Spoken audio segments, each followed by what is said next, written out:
Hi guys! Magandang gabi. Welcome back po dito sa Gandara sa YouTube channel for Showbiz Update. Andito na naman nga po akong muli nagbabalik. Nagmamaganda po ninyo kajasmosang Kim Pao upang magatid sa inyo ng latest update and fresh happenings patungkol kay Kim Chiu and Paolo Avellino. And para nga sa gabing ito tatalakayin natin at pag-uusapan ay ang kanya-kanyang ganaps ng Kim Pao. So may sarili-sarili silang ganap ngayon, hindi sila magkasama but hoping na marami pa rin pong paayuda si Kim and Paolo para po sa mga fans. So ina-expect ko na ang individual promote ng Kim Pao sa kanilang movie. But before that, sa mga di pa nakaka-subscribe dito sa ating channel, maaari lamang napindutin po ninyo ang subscribe button at notification bell para maging updated ka at ma-notify tuwing may bago tayong chika at balita hinggil sa Kim Pao. Basta mga balita na may kinalaman po kay Kim Chiu and Paolo Avellino, sagot na natin yan. Magandang hapon po. Buhay po. Hello po. Magandang hapon po. Buhay po.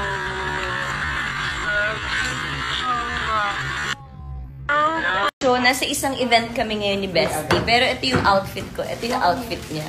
Magkaiba naman kasi tayo ng gagawin. Sige. Return na! So, ayun guys, magkabukod po ng event na pinuntahan si Kim and Paolo, si Kim Chiu sa Bel Air Makati, habang ito si Paolo Avellino ay nasa Nueva Ecija tonight. Sayang po at hindi sila magkasama tonight. Parehas po kasi silang may event. Ganun pa man, sure naman po ay may mga paayuda. So, parehas naman na pong nag-i-start yung event, guys. Si Kimi, ayan, nakapag-perform na po agad siya, agad-agad sa Bel Air Makati. Ayan, kinanta po niya ang APT. Kung nanood po kayo, may napanood na po kayong video. Apaka-sexy ni Kimi sa kanya pong outfit. Samantalang si Paolo Avellino, nag-start na po yung kanilang event, pero hindi pa po siya sumasalang. So, matyaga pa rin po ang mga fans na nag-iintay sa appearance po ni Paolo Avellino. Huy, mukhang pa last man standing pa itong si Paolo Avellino. Charot lang. So, andun na po yung Paolo Avellino Global at ang napakaraming fans, guys. So, eto nga po, ilan niya sa mga fans na nandoon na agad sa Nueva Ecija para abangan po ang ganap si Papi Paulo doon. Ang Paulo Avellino Global, nandiyan, ang Kim Pao International, at marami pang iba. Kim Pao Believers, tama ba? Malinaw pa ba yung mata ko? So, ang dami na naman pong patar para po kay Kim Chiu and Paolo Avellino. Magkaiwalay man pong ganap ay talaga ng mga Kim Pao fans. Kayang-kayang hatiin yung kanilang mga katawan. Charot lang. So, kanya-kanya pong attend talaga sa mga ganaps ng Kim Pao para suportahan po ang dalawa. So, what more kapag magkasama? At talagang kahit napakalayo po ng lugar, ay pupunta't pupuntahan si Kim and Paolo. So, since hindi pa magkasama ang Kim Pao, yung iba nag-aalinlangan, pero marami po ay nagsasabi na wag mag-alala kasi for sure naman si Kimi ay tawag dito, ibinili na yan kay Darren. So, si Darren for sure hindi rin naman po pababayaan si Kimi. Alam niyo naman, napaka-gentleman din naman po nito pagdating po kay Kim Chiu. So, kasama naman po niya si Darren, nothing to worry about. Samantala, sabi naman dito ni Corazon Reyes, umaasa pa din pala hanggang ngayon. Matindi din tong si Paulo, lakas ng kamandag. Nako Kim, parang hindi ka magiging maligaya kay Paulo, sakit sa ulo yan. Kahit tumanda yan, habulin pa rin ng chicks. Kaya kung ako sa'yo, pumili ka na lang ng hindi celebrity. Nasa maigi ng may peace of mind. Gwapo nga, tatanda din yan. Kukupas ang kagwapuhan, mas okay pa yung sa bilis. Parang may gusto sa'yo yon. At least, pili ka ng di sakit sa ulo. And paano naman kinakakasigurado ni wala nga kayong background yung nandun sa bilis? Wala kayong background sa taong yon. Tapos, erereto nyo si Kimi doon sa hindi, maski kayo wala pong background at hindi kilala. Anyway, anong masama po doon sa habulin ng chicks? Ang masama naman po ay yung habol ng habol sa iba't ibang chicks. So, hindi naman po may iwasan na magkakagusto kay Paolo. Maski nga tayo, nag-a-admire tayo kay Papi Paolo, hindi ba? So, ang gwapo naman kasi talaga nitong si Paulo, pero hindi siya nangongolekta ng chicks. Yun ang pagkakaiba nun.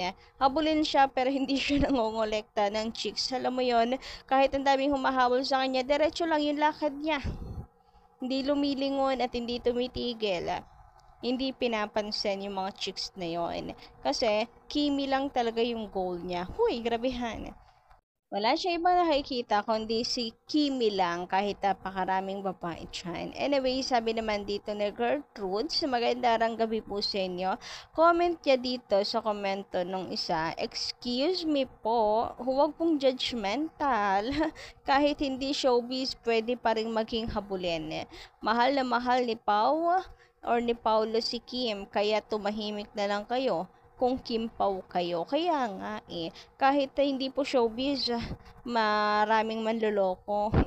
At lalo na, ang nakakaloka doon ay may pagreto pa sa taong mas lalo namang wala siyang background. Tapos mas malala pa pala yung kanyang nirereto. Anyway, sabi naman dito ni Miss Nerma Martin, magandang gabi.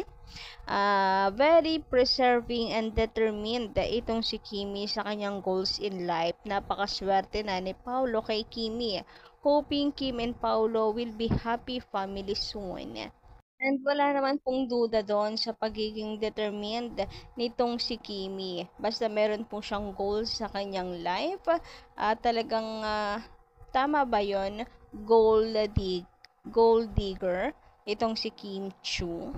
So, kapag may goal siya sa buhay niya, talagang sisikapin niya pong matupad iyon. So, natupad naman na yung kanya pong goal about po sa family niya. So, I think sa sarili naman niya this time. Kaya nilulubos-lubos niya yung mga awards. Kasi kapag nawala na siya sa showbiz, baka malabo na, 'di ba? Na makabalik siya. So, alam niyo naman, ang showbiz, di naman natin alam.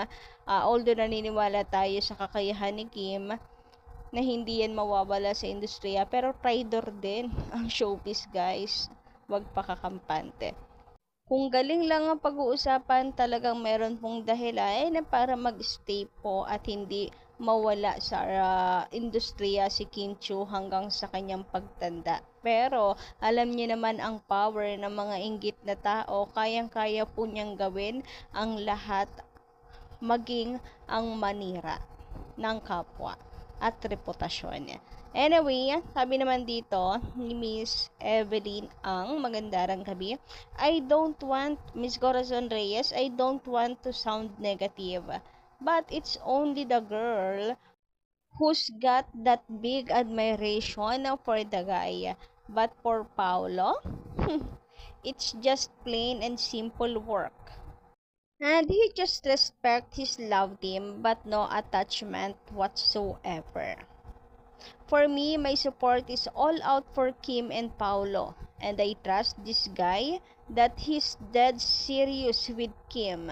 And that she's his true found love and he's been admiring and longing for.